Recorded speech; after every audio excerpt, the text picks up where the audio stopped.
আপনারা দেখছেন Assam prime news 24/7 খবর পড়ছি আমি সুস্মিতা। বরাকে গুয়াহাটি হাইকোর্টে স্থায়ী বেঞ্চের দাবিতে লক্ষ্মীপুরের নাগরিক সভা। বরাক উপত্যকায় গুয়াহাটি হাইকোর্টে স্থায়ী বেঞ্চ স্থাপনের দাবি এবং গণস্বাক্ষর অভিযানকে কেন্দ্র করে রবিবার লক্ষ্মীপুরে এক নাগরিক সভা অনুষ্ঠিত হয়।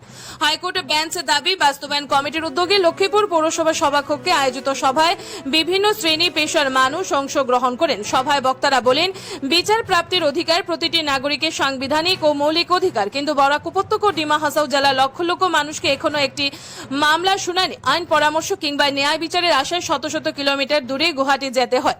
এর ফলে সাধারণ মানুষকে বিপুল অর্থ ব্যয়, সময় নষ্ট এবং শারীরিক মানসিক ভোগান্তির শিকার হতে হচ্ছে। বক্তারা আরো বলেন, দীর্ঘদিন ধরে এই অঞ্চলের মানুষ বরাক উপত্যকায় গুয়াহাটি হাইকোর্টের একটি স্থায়ী বেঞ্চ প্রতিষ্ঠার দাবি জানিয়ে আসছেন। এই দাবিকে আরো জোরদার ও গণমুখী করতে বর্তমানে গণস্বাক্ষর অভিযান সহ বিভিন্ন সচেতনতামূলক কর্মসূচি গ্রহণ করা হয়েছে। সভায় বক্তব্য রাখেন জিষ্ণু দত্ত, উদয় শঙ্কর গোস্বামী, ডক্টর বিভাস দেব, নিখিল পাল, KN চাঁদ, আইনজীবী কুহিনা শর্মা সহ আরো অনেকে। তারা সকল স্তরের মানুষকে এই আন্দোলনের সঙ্গে যুক্ত হয়ে গণস্বাক্ষর অভিযানে অংশগ্রহণের আহ্বান জানান। Bureau report, Assam prime news 24/7।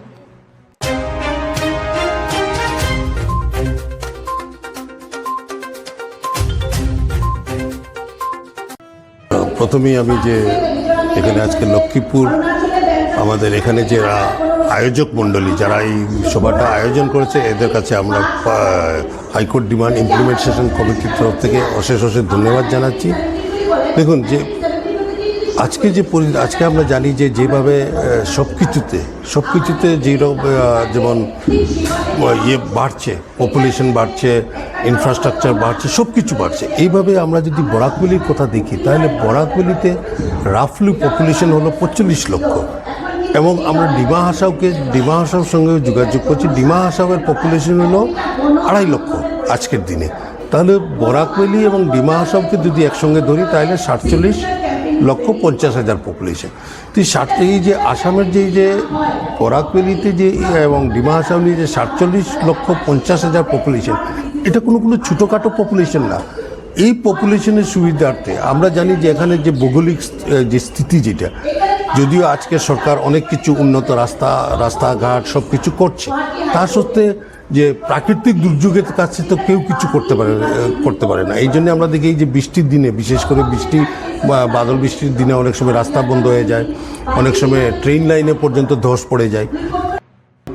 সম্মানিত সম্পাদক ছিলেন গোপেন্দ্র নারায়ণ ঘোষ, উনি তখন হাইকোর্টে চিফ জাস্টিস এসেছিলেন সার্কাট হাউসে, তখনই উনি মেমোরেন্ডাম দিয়েছিলেন একটা গুয়াহাটি হাইকোর্টের স্থায়ী হাইকোর্টের একটি বেঞ্চ স্থাপনের জন্য। পরবর্তীতে অনেক এই যে আমাদের কাছাড়, করিমগঞ্জ এবং হাইলাকান্দি, করিমগঞ্জ মানে অর্থাৎ বর্তমানে শ্রীভূমি, এই 3 জেলার আইনজীবীরা একসঙ্গে মিলে অনেকবার রিপ্রেজেন্টেশন দিয়েছেন, গুয়াহাটি গিয়া দেখা করেছেন, অনেক কিছু হয়েছে।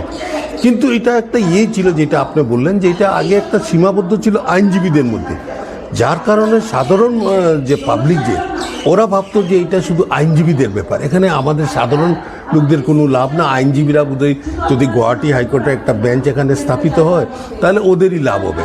আসল ব্যাপার এটা না।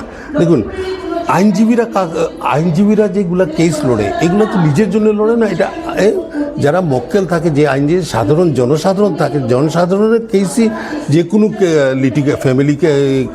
ফ্যামিলি কোর্টের কেসই হোক, সিভিল কেস হোক, ক্রিমিনাল কেস হোক, বা যে কোনো ধরনের কেস, আইনজীবীরা তো এদের হয়ে কাজ করছে।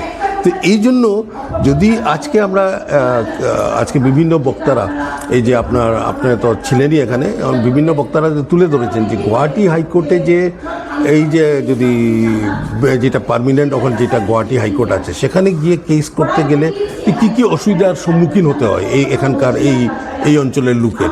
তাহলে এখানে যদি আজকে আমরা জানি যে এই সরকার আজকে সেক্রেটারিয়েট বরাকভ্যালিতে স্থাপিত হয়েছে, এবং প্রথম বলা হয়েছে এটা মিনি সেক্রেটারি, আজকের দিনে বলা হয়েছে না, এটা মিনি সেক্রেটারি না, ফুল ফ্লেজেড সেক্রেটারি।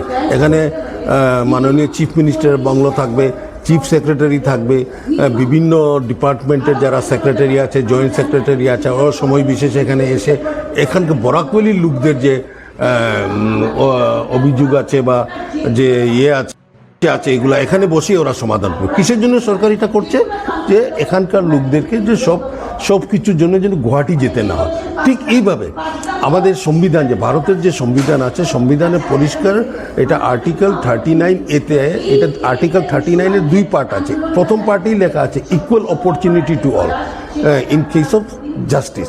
সবাইকে যদি সমান আইনের অধিকার দিতে হয়, তাইলে আজকে যে জনসাধারণ, আজকে আমরা যদিও এখান থেকে আমরা যদি শিলচর থেকে ধরি বা শ্রীভূমি হেডকোয়ার্টার থেকে ধরি বা হাইলাকান্দির থেকে, তাইলে আমরা রাফলি বলতে পারি গুয়াহাটির ডিস্টেন্সটা হলো 400 কিলোমিটার। কিন্তু একদম প্রত্যন্ত গ্রাম থেকে যদি ধরা হয়, কাছাড়ের যে বিভিন্ন গ্রাম আছে, হাইলাকান্দি বা বা ডিমা হাসাও আমরা জানি, এটা যদি জিওগ্রাফিক্যাল এরিয়া অনেক বেশি, যদিও পপুলেশন কম কিন্তু জিওগ্রাফিক্যাল এরিয়া অনেক বড়।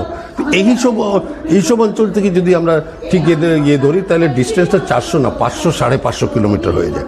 তো এইসব ক্ষেত্রে সাধারণ লোকদের পক্ষে যে গুয়াহাটি গিয়ে জানে যে এখানে ওরা বঞ্চিত হয়েছে যে কোনো একটা কারণে, এখানে একটা কেস ছিল, হতে পারে সে কেসটা ও জিততে পারে নাই, তো ওকে অ্যাপিল করতে হবে। কিন্তু অ্যাপিল করার জন্য যে গুয়াহাটি যেটা মানে গেলে পরে কি সমস্যা হল, আজকে গুয়াহাটি একটা কেস করতে হলে তাকে 4 দিন 5 দিন গুয়াহাটি থাকতে হবে।